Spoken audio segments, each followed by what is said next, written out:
كرة القدم التشيكي. وكان العمل جماعة ما في ستراسبورغ الفرنسي. هذه كرة بالجهة اليمين، الله الله،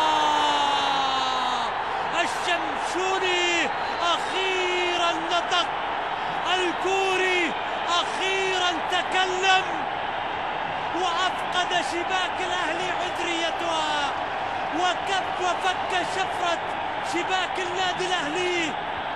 أوه، نطقت، صمت كثيرا ثم نطق كبيرا. الشمشوني يونغ سو صمت كثيرا ثم نطق كبيرا في كرة على طريقة الكبار، يسجل الهدف الأول لمصلحة الهلال. 1-0 في صالح الهلال.